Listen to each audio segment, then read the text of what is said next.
सुद्धा त्यांनी केलेली आहे. तुम्ही त्या कार्यक्रमाला होता, त्यांच्याशी संवाद साधला, नेमका इतिहास काय सांगा? नाही, कसं आहे, हा प्रश्न होता सुरत आणि सुरतचा खजिना छत्रपती शिवाजी महाराजांनी दिवसा का नाही. दुर्दैवानं वस्तुस्थिती वेगळी असताना राज्याच्या उपमुख्यमंत्र्यांनी एक वेगळं विधान केलं आणि त्या विधानामध्ये त्यांनी असं गंभीर केलं की अशा प्रकारचं लूट करण्याचं काम हे छत्रपतींनी केलेलं नव्हतं आणि चुकीचा इतिहास मांडण्याचं काम काँग्रेस पक्षाच्या वतीने केलं जातं. आता या संबंधीचं वास्तव चित्र बांधण्याचा अधिकार कोणाचा आहे की ज्यांचं आयुष्य इतिहास लिहिण्यामध्ये इतिहासाचं संशोधन करण्याच्यासाठी, इतिहासाचा अभ्यास करण्याच्यासाठी आणि वास्तव इतिहास जनतेचं समोर मांडण्याचं काम ज्यांनी केलं अशांना हा अधिकार आहे. जयसिंगराव पवारांनी काल या संबंधीचं आपलं मत मांडलं आणि त्याच्यातून त्यांनी स्वच्छ असं सांगितलं की एकदा नाही दोनदा सुरतेवर स्वारी केलेली होती आणि तो स्वारी करण्याचा उद्देश वेगळा होता. त्या उद्देशामध्ये काय उद्देश आहे हे त्यांनी स्पष्ट केलं. दुसरी गोष्ट माझ्या वाचनामध्ये आलं, इंद्रजित सावंत इतिहासाच्या संबंधीचे एक अभ्यासक त्यांनी सुद्धा जयसिंगराव पवारांच्या मताला दुजोरा दिला. त्यामुळे साहजिकच अपेक्षा ही आहे की खोटा इतिहास हा जनतेच्या समोर मांडू नये, नव्या पिढीच्या समोर मांडू नये. तो चुकीचा इतिहास मांडण्याचा कोणी प्रयत्न केला तर समाजामध्ये गैरसमज होतात खूप वेळेला आणि त्या दिशेनं त्या दोन इतिहासाच्या क्षेत्रातल्या जाणकारांनी जे मत व्यक्त केलं त्याचाच आदर ठेवणं योग्य आहे. मालवण बंदरावर किंवा किल्ल्यावर जो किल्ला उभारण्यात आलेला आहे त्या ठिकाणी शिवाजी महाराजांचा पुतळा बसवला. जयदीप आपटे यांनी हा किल्ला बनवला, पण त्यासाठी जे यांचं मार्गदर्शन घेतलं ते रघुवीरराजे आंग्रे त्यावेळेला होते. त्यांच्या मार्गदर्शनाखाली मी पुतळा बनवला असं ते म्हणतायत. अनेक समित्यांवर जयदीप आपटे आहेत. रघुवीरराज काय नाव रघुवीरराजे आंग्रे आहेत आणि आता सुद्धा जी समिती गठीत केलेली आहे त्यातून त्याचा समावेश केलेला आहे. चुकीच्या माणसांचा समावेश केला जातो असं वाटतंय का? मला काय फारसं याच्यामध्ये कमिटीत कोण आहे याची माहिती नाही. पण एक गोष्ट खरी आहे की सिंधुदुर्गाचा तो मालवणचा ऐतिहासिक परिसर आणि तिथं उभा केला झालेला पुतळा, त्या पुतळ्याच्या संबंधीचं काम ज्यांच्यावर दिलं त्यांचा या क्षेत्राचा अनुभव हा अत्यंत मर्यादित होता असं दिसतंय. एवढं मोठं काम त्यांनी कधी केलेलं नाही असं दिसतंय.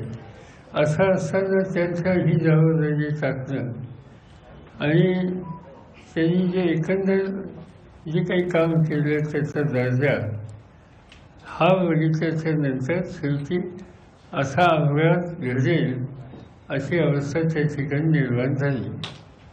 आज जे मुख्यमंत्री किंवा बाकीचे सरकारी सांगतायत की त्याचं कारण वाऱ्याचा वेग असा होता हे त्यांनी कारण सांगितलं. आता स्पष्ट सांगायचं म्हणजे की अनेक ठिकाणी महाराष्ट्रात छत्रपतींचे पुतळे आहेत.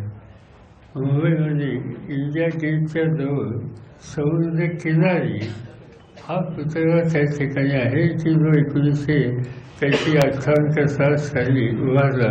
त्याला काही झालं नाही अशी उदाहरणं अनेक. मुंबईमध्ये शिवाजी पार्कला शिवाजी महाराजांचा पुतळा आहे. शिवाजी पार्कच्या पुतळ्याच्या पाठीमागं समुद्र आहे, तिथे वारा आहे, समोर मैदान आहे आणि त्यामुळं जे काही कारणं सांगितली जातात की योग्य असं दिसत नाही.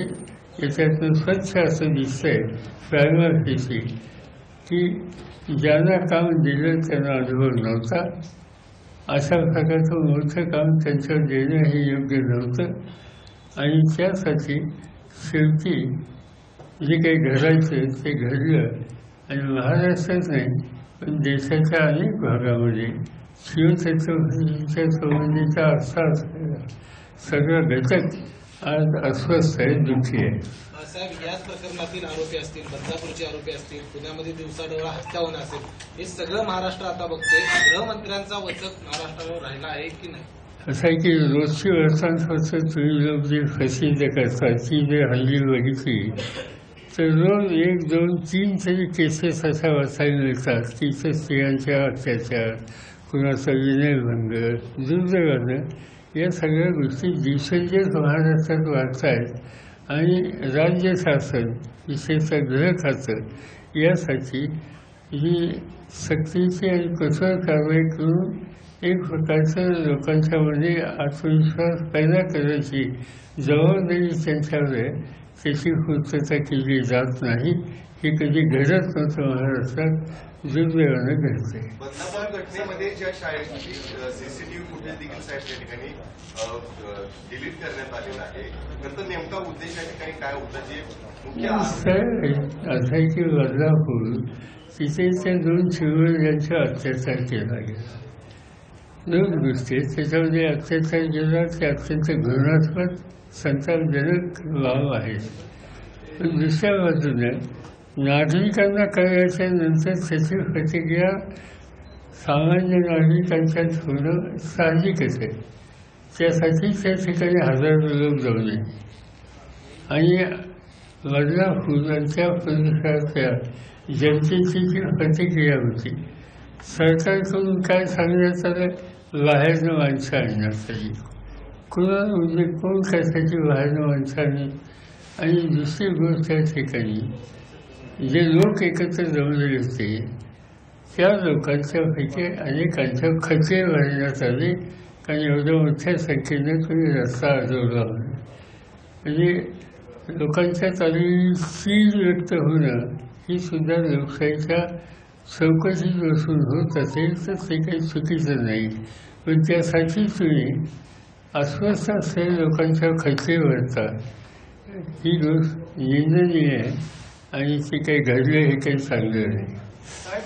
या सगळ्या राजकोट प्रकरण असू दे किंवा बदलापूर प्रकरण असू दे, विरोधक याचं राजकारण करतात असा आरोप आहे. याचंच राजकारण असं आहे की काही हजार लोक जमले, त्यांनी त्यांची रिॲक्शन प्रतिक्रिया व्यक्त केली आणि त्यांच्या खचरे भरल्याच्या नंतर शक्यतो खचरे भरणं टाळा असं सांगणं ह्याच्यात काही राजकारण नाही.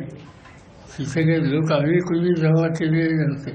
बदलापूरच्या स्थानिक जनतेचीही प्रतिक्रिया होती आणि इथं राजकारण आणण्याचं काही कारण नाही. आता हा मालवणचा जो प्रसंग आहे, शिवछत्रपतींचा पुतळा इथं जो पडला, तिथे सुद्धा राजकारण आणलं असं बोललं जातं.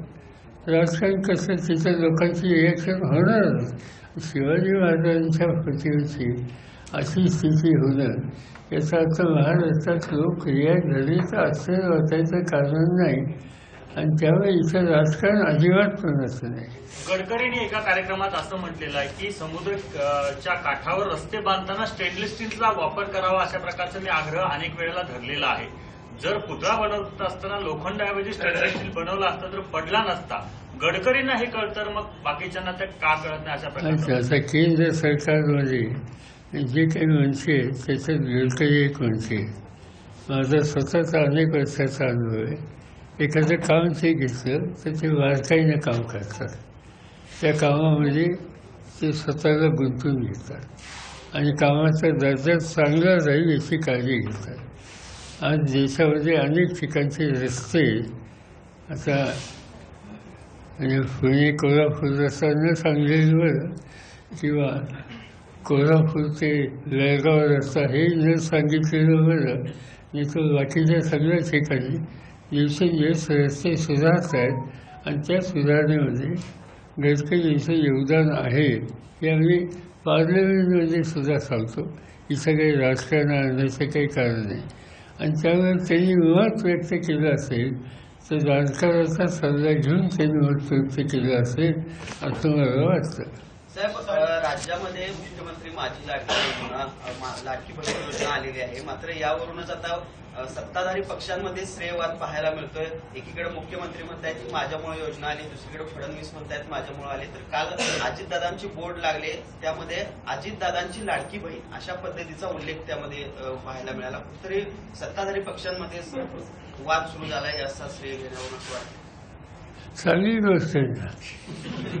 आता की आणखी 2 महिने आम्हाला लोकांच्या समोर जायचे. आम्ही एका विचाराने जाणार, आम्ही वेगवेगळ्या पक्षाचे सरकारी असलो तरी एका विचाराने जाणार आणि हे बाकीचे लाडके या पद्धतीनं जातात, ही चांगली गोष्ट आहे. भाजपमध्ये 24 जे पदाधिकारी आहेत, नेते आहेत, ते अस्वस्थ आहेत. 4 ते 5 सोडून जाण्याच्या तयारीत आहेत असं स्वतः बावनकुळे म्हणतात आणि ते सर्व तुतारी घेण्याच्या ह्याच्यात असेल. मला ठाऊक आहे. सर, महाराष्ट्राच्या विधानसभेच्या निवडणुकीच्या तोंडावर महाविकास आघाडीचा मुख्यमंत्री पदाचा चेहरा अजून जाहीर झालेला नाही आणि ठाकरेंनी सुद्धा काँग्रेस आणि राष्ट्रवादीकडे असे केले की तुम्ही जाहीर करा माझा त्याला पाठिंबाचं. कुठं घोडा आणले मुख्यमंत्री पदाच्या चेहऱ्याच्या निवडणुकीला सामोरं जातात? अजिबात आलेले नाही. त्याचा आत्ता विचार करायचं काही कारण नाही. अनेक वेळा असं घडलं की नेतृत्व कोणी करायचं ही निवडणूक झाल्याच्या नंतर, संख्या असल्याच्या नंतर निर्णय घ्यायचा असतो. आज कशाचा काही पत्ता नाही. अजून बहुमत आहे, बहुमत मिळेल असं वातावरण आहे, त्याच्याबद्दल शंका नाही.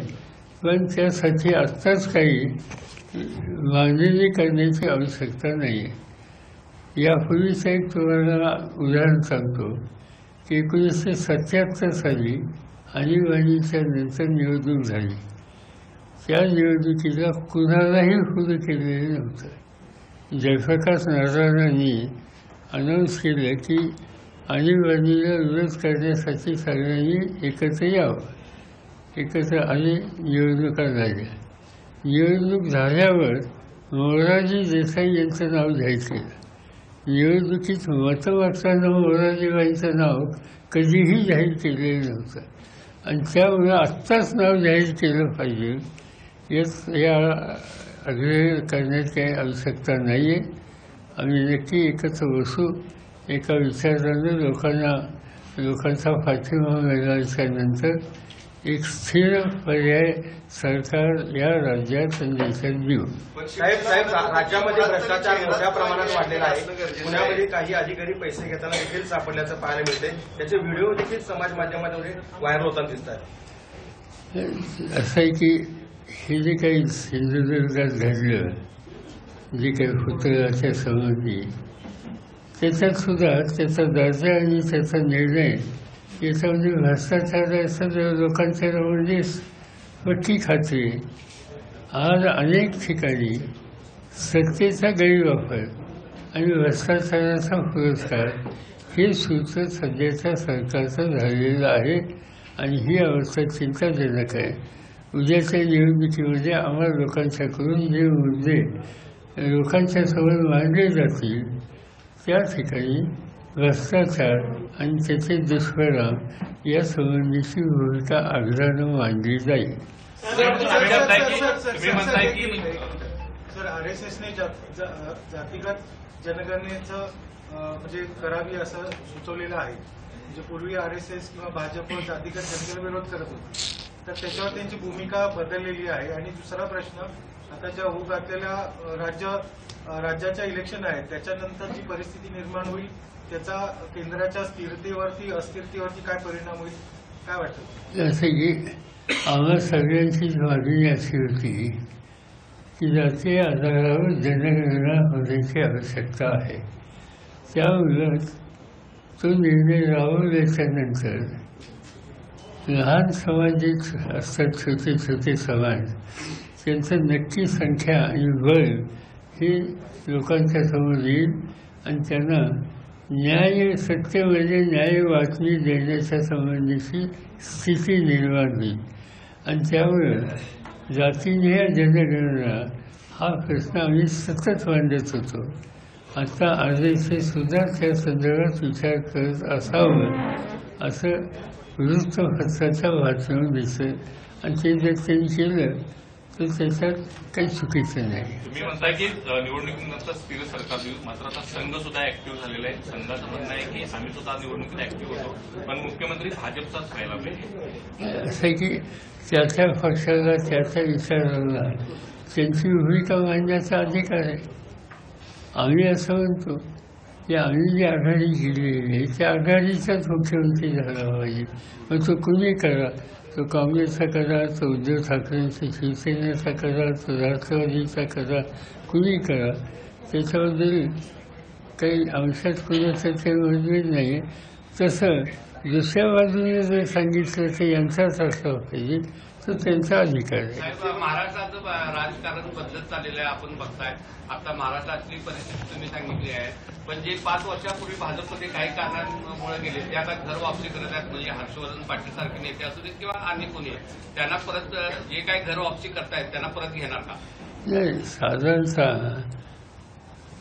आम्ही असा विचार करतोय की ज्या भागात त्यांचं काम आहे त्या भागात आत्ता पक्षामध्ये प्रामाणिकपणाने जे राहिले त्यांचा त्यांचं मत काय हे जाणून घेणं, त्या व्यक्तीची उपयुक्तता ही किती हे जाणून घेणं, त्या व्यक्तीचं सार्वजनिक जीवनाचं काम आणि चालीचं याची नोंद घेणं आणि त्याच्यामध्ये समाधान असेल त्या ठिकाणी अशांचं स्वागत आहे. बाकी त्यांच्याबद्दल तिथल्या स्थानिक नेत्यांना विश्वासात घेऊन निर्णय घ्यावे लागतील. आता कालच मी कागदला गेलो होतो. संवर्धन सिंग या ठिकाणी बसले. त्यांनी हा निर्णय घ्यावा, त्यांची अशा प्रकारची अपेक्षा आमच्या सगळ्या सहकाऱ्यांची आधीपासूनची होती. त्यांचं सार्वजनिक जीवनाचं चालीचं काम करण्याची पद्धत, हातामध्ये असलेल्या संस्थाच एक स्वच्छ कारभार जीवन चालवण्याच्याबद्दलची भूमिका, या सगळ्या गोष्टींच्यामुळं त्यांच्यासारख्या सहकाऱ्यांनी चुकीच्या जागी बसू नये, इथंच यावं असा आग्रह आमच्या अनेक मित्रांचा होता आणि सुदैवाने त्याला प्रतिसाद त्यांनी दिला. अशा व्यक्तींचं स्वागतच करायला आम्ही सज्ज आहोत. त्यापेक्षा अधिक काही सांगायची आवश्यकता नाही. लोकसभेच्या निवडणुकीमध्ये इंडिया आघाडीनं जो पंतप्रधान पदाचा चेहरा जो आहे तो जाहीर केला होता आणि म्हणूनच कमी प्रमाणात ज्या जागा आपल्याला मिळाल्या त्या कमी होत्या अशी शिवसेनेची त्यावेळीची भूमिका होती. आता देखील मुख्यमंत्री पदाचा चेहरा आपण डिक्लेअर करावा अशी त्यांची सांगितलं, त्याचं उत्तर दिलं नाही. तुम्ही राज्यावर तुम्ही फिरता, काल पण तुम्ही भाषणात म्हणला की यामध्ये परिवर्तनाची संधी आहे महाराष्ट्रात. तुम्ही फिरता महाराष्ट्रात, तर काय परिवर्तनासंदर्भात आपले काय होईल परिवर्तन किंवा काय? सरळ असं दिसतं की आज ज्यांच्या हातामध्ये जे देशाचं राज्याचं प्रशासन आहे, सत्ता आहे, तिथं लोकांचा विरोध आहे. आता लोकसभेच्या निवडणुकीमध्ये सातत्यानं प्रधानमंत्री सांगत होते 400 पार.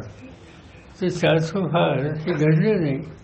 ते शेवटी 230, 232 अशा जागेवरती येऊन पोहोचले. आणि सरकार बनवायला सुद्धा चंद्रबाबू आणि नितीशची मदत नसली तर सरकार झालं नसतं. ही अवस्था त्यांची आलेली आहे. लोकांनी त्यांना त्यांची जागा दाखवली. ती गोष्ट राज्याचा प्रशासन कारभार ज्या पद्धतीने चालतो ते फायद्याच्या नंतर महाराष्ट्रात सुद्धा आम्हाला असं दिसतंय लोकांना बदल हवा आहे. आता तो बदल हवा असेल तर आमची जबाबदारी आहे की आम्ही जे एकत्र आलेले आहोत, एकीचं दर्शन दाखवेल, कार्यक्रम लोकांच्या समोर दाखवतील आणि निवडणुकीमध्ये परिवर्तनाला प्रतिसाद देण्याच्यासाठी आम्ही सगळे मिळून एकत्र कष्ट करू याची आज आवश्यकता आहे आणि आम्ही त्या रस्त्याने चाललेलो. मागे काही निवडणुकीत उमेदवारांची चणचण भासत होती. आता त्या निवडणुकीत काय चित्र आहे? कारण अनेक जण इच्छुकांच्या रागा आपल्याकडे लागलेल्या आहेत, म्हणजे महाविकास आघाडी. नाही, मागच्या वेळेस सुद्धा चणचण नव्हती आणि आत्ताही चणचण नाही. फक्त एकच आहे की आम्ही आता मागच्या वेळची निवडणूक केंद्राची होती आणि केंद्राच्या निवडणुकीचं एक वेगळंच चित्र मागच्या वेळेस होतं. निवडणूक सुरू झाली त्यावेळेला तुम्ही लोकांनी एक चित्र असं तयार केलं की मोदी है तो नामुमकिन है. अशी भूमिका लोकांच्या समोर मांडली आणि त्यामुळे मोदीशिवाय दुसरा पर्याय नाही असं एक चित्र निदान उभं झालं होतं. ते वास्तव नव्हतं. आज तशी स्थिती नाही. साहेब, राज्यात एसटी कर्मचाऱ्यांनी पुन्हा एकदा बेमुदत संपाचा बाबूंना आपल्याकडे खेचण्याचा नितीश कुमार काय प्रयत्न सुरू आहेत का, किंवा येणाऱ्या राज्याच्या इलेक्शन नंतर त्याला गती प्राप्त होईल? असं आहे की हे दोघंही अनेक वर्ष सार्वजनिक जीवनात काम करणारे नेते आहेत. त्यामुळे त्यांना खेचणं वगैरे हे काही शक्य नाही. हा निर्णय त्यांना घ्यायचा आहे. आणि आत्तापर्यंत अनेक प्रश्नावर आपला स्वतंत्र बुद्धीचा निर्णय घेण्याची पद्धत या दोघांनी दाखवलेली आहे. बघूया आता पुढे काय होतं. साहेब, राज्यात एसटी कर्मचाऱ्यांनी पुन्हा एकदा संपाचा हत्यार उपासलेला आहे. एसटी कर्मचाऱ्यांनी बेमुदत संप त्यांनी सुरू केलेला आहे. सरकारबरोबर बैठक देखील झाली, पण ती निष्फळ ठरलेली आहे आणि ते संपावर ठाम दिसत आहेत विलिनीकरण आणि अन्य मागण्यांसाठी, जे सरकारनं त्यांना आश्वासन दिलं होतं. असं आहे की आता आज सकाळीच माझ्या वाचण्यात आलं की मुख्यमंत्र्यांनी आज बैठक बोलवली आहे. त्या बैठकीतनं हे काही मार्ग निघाला तर आनंद आहे. एस टी कामगारांची जी मागणी आहे त्याच्याबद्दल राज्य सरकारने सहानुभूतीपूर्वक निर्णय घ्यावा, त्याच्यात मदत त्यांना करावी आणि शक्यतो लवकरात लवकर हा प्रश्न सोडवावा. आणि त्याचं कारण की आणखी 1 दिवसांनी 2 दिवसांनी एस टीने कोकणामध्ये जाणारा मुंबईकर असेल किंवा कोल्हापूरकर असेल हा एक मोठा वर्ग असतो. सणासुदीचे दिवस आहेत आणि त्याच्यात लोकांना यातना होऊ नयेत अशी भूमिका राज्य सरकारने घ्यावी आणि एस टी कामगारांच्या प्रश्नाची लवकर सोडवणूक. लोकशाही मराठी ऐका, पहा, जागरूक रहा.